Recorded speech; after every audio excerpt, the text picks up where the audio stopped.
Good afternoon. How's it going? You doing good? I hope you're doing good.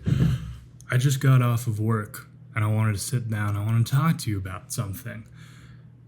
Last night I caught myself just staring up at the ceiling at 3 in the morning. I was in bed and I suddenly became just so very aware of everything.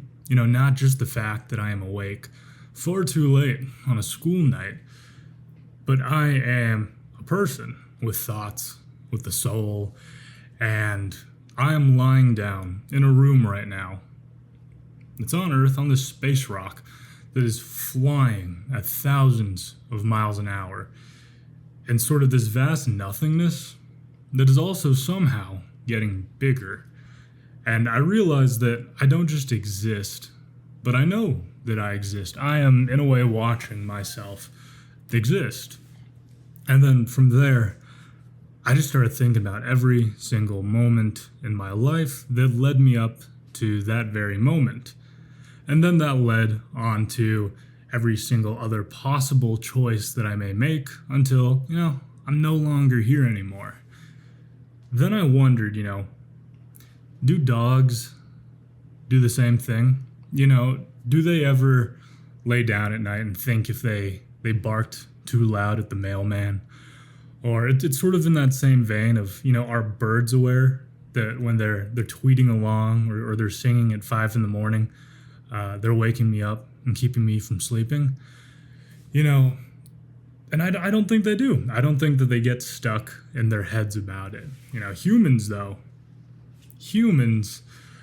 we are cursed, or blessed if you look at it that way, with a mind that just sort of won't shut up about itself. It's going to be going always 24/7, 365, 366 some years, And I think sort of that the root of self-awareness then is that we don't just live.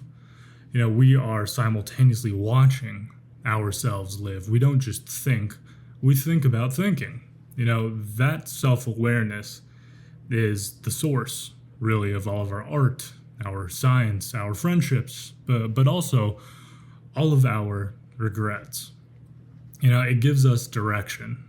It allows us the ability to plan, but it can also send us spiraling down into despair, which is why the question lingers. Is self-awareness a blessing or a curse? Think about it. Just close your eyes and do this with me real quick. Just think about how happy you would be in your life if you were completely unaware of yourself. A life completely void of any anxiety whatsoever. It sounds pretty nice, right? And I think that you could probably think about a couple people in your own personal life that you might think sort of fall into this camp, and the thing about it, though, is that us sort of as humans, we are destined to be so completely aware of ourselves. We just can't help it, and a couple of people have sort of asked me before in the past, if, say, I would want to get into philosophy, how would I do it? And my answer was always just to pick up a philosophy book and read it. Plato is a pretty good start, and if you're in college, just take a philosophy class. Have it be one of your electives. You have to take a whole bunch of classes that have absolutely nothing to do with what you're actually in school for. You can take underwater basket weaving. You can take a whole bunch of other, sort of classes with studies at the end of the class title. So if you go to do them anyway, if you're going down that route, pick up a philosophy class. Why not? Learn something if that is something that you were interested in. MIT, OpenCourseWare, also has a series of great lectures, sort of philosophy 101 type stuff. Some of them delve in a little deeper, but they're all really, really interesting. So check those out. But I do think that self-awareness is a fun starting point, because it's something that we all at times are very painfully aware of. It's just part of our human condition. And I think it's a good question to ask. Self-awareness, is it a blessing or is it a curse? And the Stoics, the almighty Stoics, they thought the answer was pretty obvious.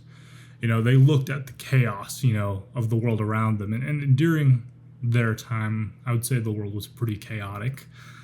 But they realized that the only thing truly under your control is the mind that sort of watches. Everything else, sort of your body, your reputation, your money, your lifespan, all of it, all of that stuff is just borrowed.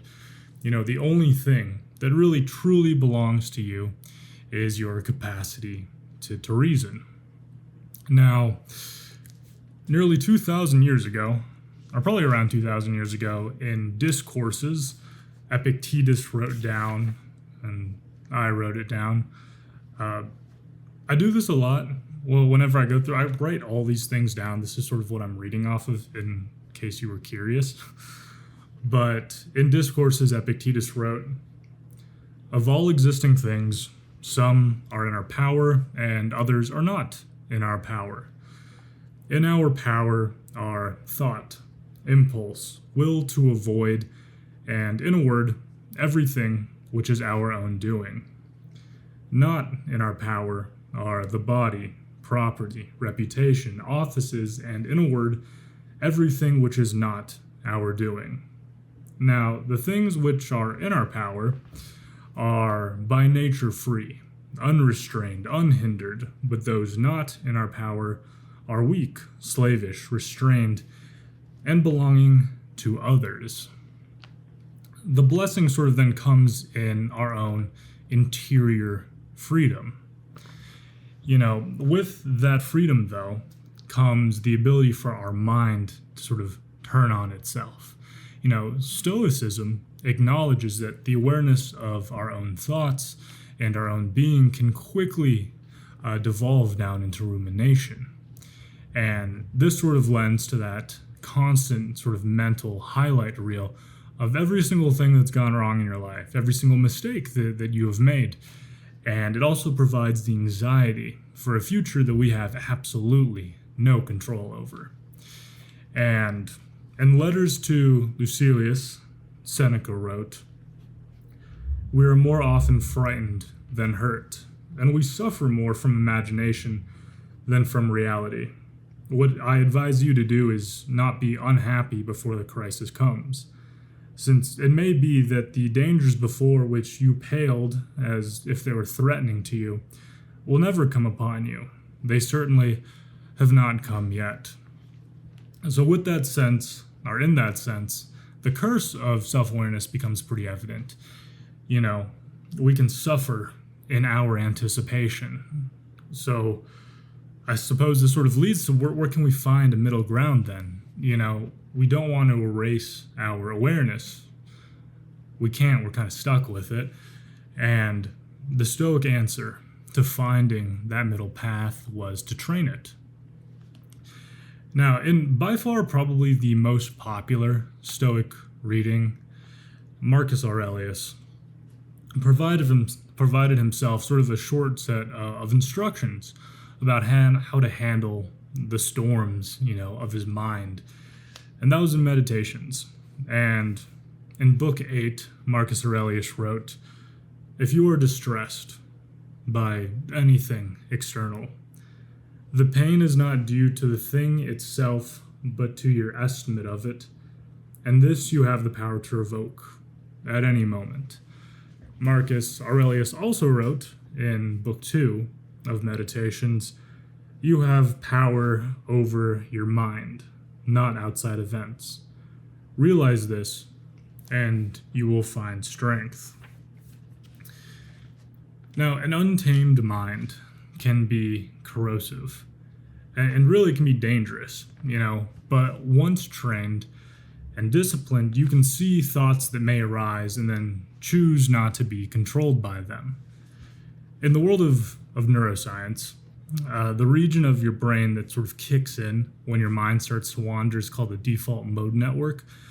This is the same thing that allows us to reflect, to plan, and to imagine what it would be like if we hit the lottery. It's the same region that can also trap us in loops of anxiety and regret. And our mind sort of then becomes both the problem and the solution. Self-awareness, in a way, is our own sort of self-simulation engine. We're constantly running all these sort of mental models about conversations, careers, and every single choice that we have made. And I suppose the final little tidbit of self-awareness is that it's not optional. You can't bring it back to a store and return it. You can't decide to go back to being completely, blissfully unaware. You can only choose, or really decide, how to use it. Now, going back to Seneca, he mentioned the paradox of knowing yourself on the shortness of life. And Seneca wrote, "Life is long if you know how to use it, but one man is possessed by an insatiable thirst for drinking, another by a lust for toil that keeps him always busy, another by a morbid restlessness that is never content with his lot. But the greatest waste of life is delay.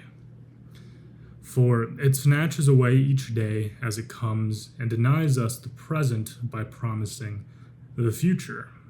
The greatest obstacle for living is expectancy, which hangs upon tomorrow and loses today. You are arranging what is future's control and abandoning what lies in yours." The paradox really is bluntly stated as the awareness tempts us to abandon the present for an imagined future. Our awareness, though, is also the very thing that can bring us back. So self-awareness, is it a blessing or is it a curse? Ultimately, I suppose it really doesn't matter, does it? Since we're going to be stuck with it anyways.